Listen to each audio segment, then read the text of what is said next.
Shalom, salam kasih damai dan sejahtera. Tuhan memberkati, menyertai dan melindungi salpe. Mari kita buka dalam doa, dalam nama Bapa dan Putra dan Roh Kudus. Amin. Allah Tritunggal yang Maha Kudus, kami bersyukur di hadirat-Mu, kami telah memasuki minggu Advent yang kedua. Berkat-Mu selalu mengalir atas kami untuk masa Advent ini, sehingga kami dapat mempersiapkan diri dengan baik dengan menerima sakramen pertobatan. Bimbinglah, tuntunlah langkah hidup kami agar kami menjadi pribadi yang bertekun dalam iman dan selalu mempersiapkan diri dengan baik, berhati-hati, berjaga-jaga dan waspada, dan juga mempersiapkan diri kami untuk menyongsong Natal dengan sesuatu yang berasal daripada-Mu, yaitu kehendak-Mu, kasih-Mu, cinta-Mu. Berkatilah kegiatan kami agar berguna bagi tumbuh kembang kami, terutama kami para calon guru agama, para katekis. Semoga menjadi pribadi yang penuh hikmat dan memiliki pengetahuan yang sungguh. Dan semua pengetahuan-pengetahuan yang kami dapat di Sekolah Tinggi Agama Katolik Negeri ini menjadi bekal dan juga modal kami untuk melayani sesama. Semua yang kami serahkan kepada Tuhan kami Yesus Kristus, hidup dan beraja kini dan sepanjang segala masa. Amin. Dalam nama Bapa dan Putra dan Roh Kudus. Amin. Nah, tadi saya sudah menjelaskan aplikasi ya. Kalau untuk aplikasi itu memang berat modelnya, role modelnya. Ya. Makanya saya selalu mendapat kasus-kasus itu yang mudah saja dicerna oleh kalian, yaitu kasus-kasus yang terjadi di masyarakat dan juga di kelas. Ya, terkadang yang namanya ilmu sosial dasar, karena kita berbicaranya skopnya luas, ini bukan juga sosiologi, ilmu sosial dasar masih ya. Kalau sosiologi itu kan udah jelas, ilmu yang berbicara tentang masalah sosial. Sosiologi itu induk dari ya kan segala ilmu, tapi ilmu sosial dasar nih ya kan adalah suatu ilmu yang mampu menghadirkan diri kalian itu menjadi pribadi yang memahami ya kan hal-hal sosial. Apalagi kalian sudah belajar tentang masalah sosial. Nah, kalau kalian buka catatan resume kalian itu kan masalah sosial yang akan kita hadapi itu bukan lagi kita akan hadapi, yang kita akan menjadi suatu penyakit masyarakat itu adalah yang disebut dengan kemiskinan. Ya, betul enggak kemiskinan? Ya, kalian kan udah meresum tuh. Tujuan kalian meresum itu kan berarti kalian mencari masalah sosial yang menjadi masalah itu mana dulu? Kemiskinan atau pengangguran dulu? Dia itu selalu seperti sisi mata uang. Pengangguran, kemiskinan. Kemiskinan ke pengangguran. Ya kan? Sampai ada temuan Ray Payson. Makanya ada belajar, masihkah mata kuliah kredit union itu nanti? Ya, sepertinya mata kuliah pilihan ya. Jadi Ray Payson tuh seorang ya yang berasal dari Jerman menemukan yang namanya teori begini. Kemiskinan si miskin ya kan hanya bisa diatasi oleh orang miskin itu sendiri. Lalu kesulitan si miskin itu hanya bisa diatasi oleh orang miskin itu. Maka ada people helping people. Ya kan? Orang miskin membantu orang miskin. Mengapa? Karena orang yang kaya itu menganggap orang miskin itu adalah bisa diperalat, bisa diperbudak, dan menjadi objek. Ya kan?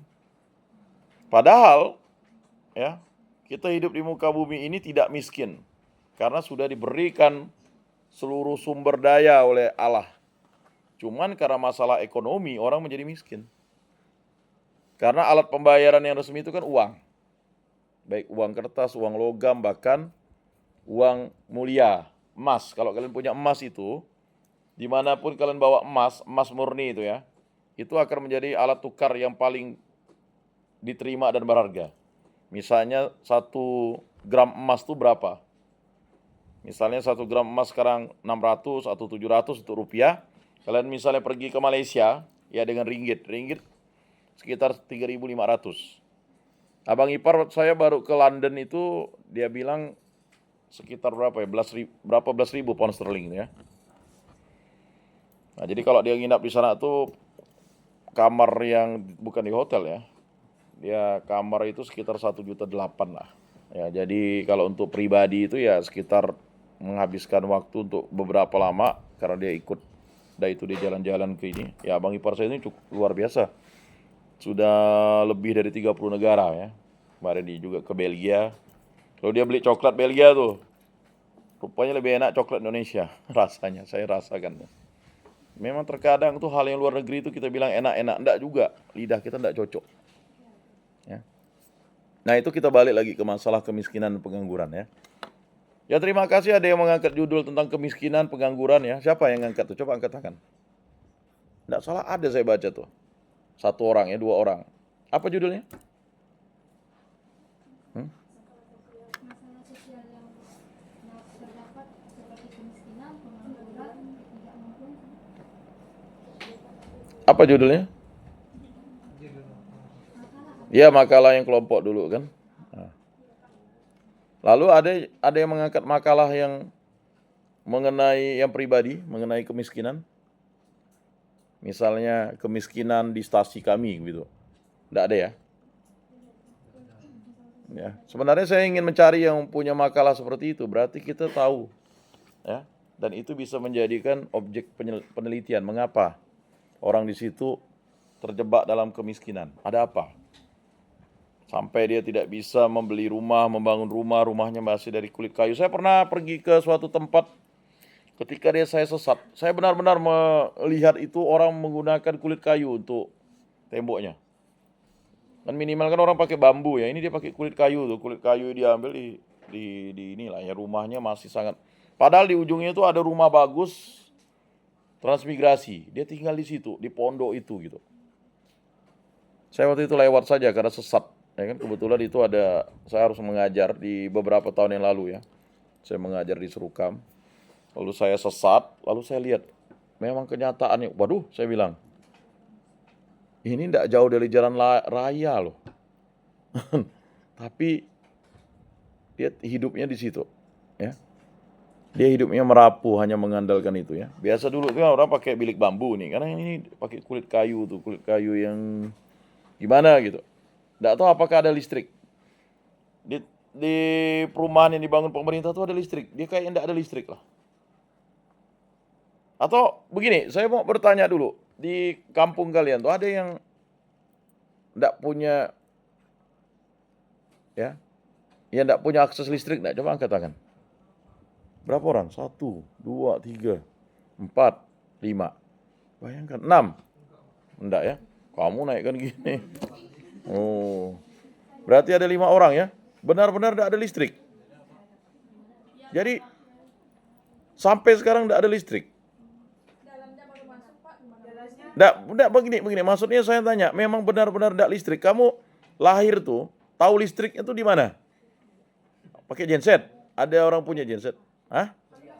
Bukan maksudnya tuh, kamu lahir, ya kan, lalu anak-anak itu tahu listriknya di mana gitu. Misalnya di kepala desa punya genset gitu, ada hidup lampu gitu ya. Di gedung desanya. Kepala desanya pun enggak pakai listrik ya, pakai apa? Pakai pelita juga. Oh, genset juga. Enggak, maksudnya sekarang kamu waktu lahir itu, ya kan? Kan ini kan, yang lain ini kan lahir langsung ada listrik. Nah ini, kalian kan hidup, tahun berapa lahirnya? Nah 2005 itu kan listrik masuk desa itu, ingat saya itu, otonomi itu sekitar 99 2000. 2000 itu katanya, ya, memang terjadi itu 2005 ada yang tidak ada listrik. Bahkan di suatu tempat, kota kabupaten, di belakang itu tuh tidak ada listrik. Jadi ada anak murid kursus saya itu harus ngecas di rumah saya. Pak, saya ngecas di sini Pak ya, enggak apa-apa. Di rumahmu enggak ada listrik ya? Enggak ada katanya. Wah, padahal itu ini kota kabupaten, ini desanya. Luar biasa. Kalau kamu 2005 itu langsung, kamu tahu listrik itu di mana? Enggak, masuk enggak tahu. Kamu tahu, oh ini, kan kamu kan hanya lihat pelita nih. Ya kan? Ini kan 2005, lahir 2005. Udah tahu itu listrik tuh umur berapa? 6 tahun? Udah sekolah?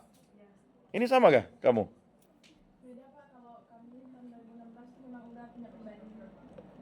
Maksudnya 2016 udah punya genset. Enggak, dia kan lahir kan? Sekarang udah ada genset ya? Udah. Kalau sekarang kalau kamu ke rumah tuh harus pasang genset dulu, baru ada listrik. Tenaga surya. Oh, ini luar biasa, karena bantuan tadi ya. Atau beli ya.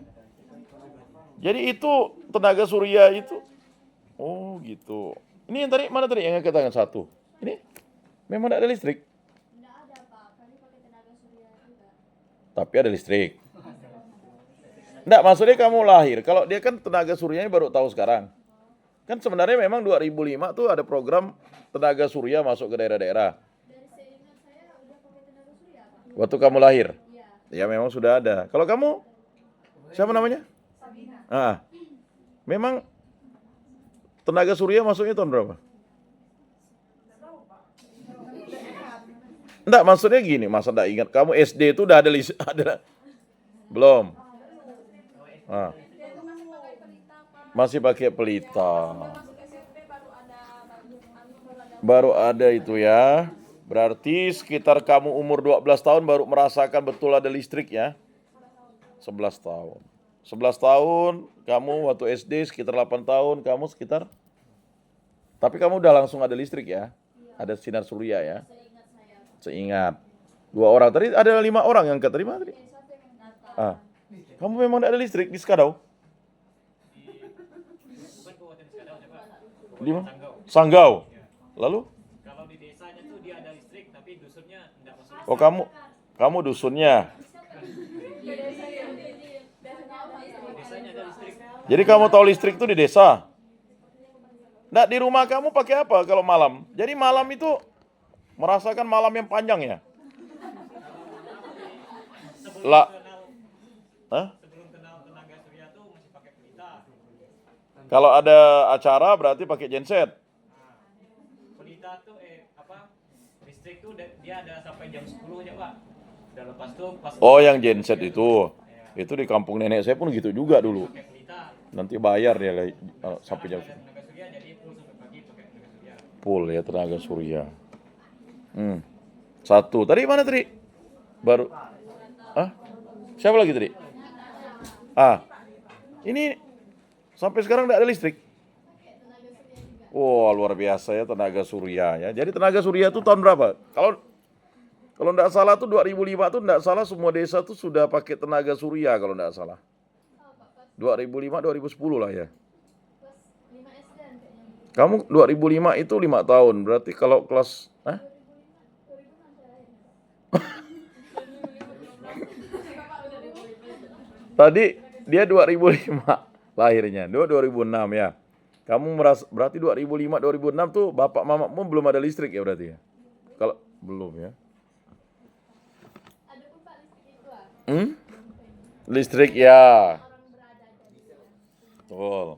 Tapi baru benar-benar tahu listrik tuh udah ada itu ketika udah pindah di SMP SMA ya. Atau di kuliah ini nengok listrik tuh mengalir terus, Bayangkan ya. Nah, ini bagi Anda yang mengatakan bahwa di Kalimantan Barat tuh orang udah melek listrik atau melihat listrik itu sebenarnya masih ada kawannya ya. Pada tahun 2005, 2006 lahirnya.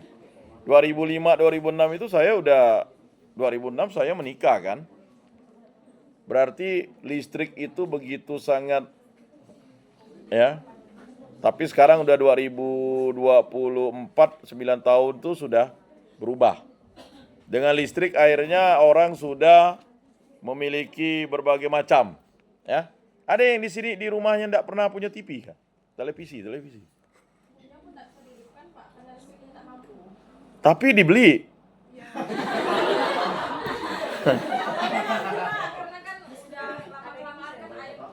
Oh gitu. Luar biasa. Awalnya hidup, lama-lama tidak hidup. Ya sama seperti orang kulkas. Ini terjadi memang. Jadi kulkasnya dibeli, lalu akhirnya tempat untuk naruh baju. Nah, jadi ada pengalaman tuh. Ketika, wah ini enak nih rumahnya ada kulkas dan sebagainya. Rupanya kulkasnya tuh jadi lemari. Lemari pakaian. Karena memang tidak ada listriknya. Kemampuan beli ada. Nah, bayangkan betapa miskinnya orang ketika orang itu tak memiliki akses listrik. Bayangkan ya. Beli barang pun untuk apa enggak berfungsi. Nah, bayangkan kulkas dipakai hari Minggu, kalau ada genset, kalau misalnya TV juga, kalau ada genset, ya. Bayangkan ya, baru merasakan itu. Walaupun orang yang bisa membeli itu adalah orang yang mampu juga untuk mengakses itu, tapi karena dia harus menggunakan mesin, ya tidak mampu akhirnya. Itulah disebut dengan kemiskinan yang menggerogoti ya.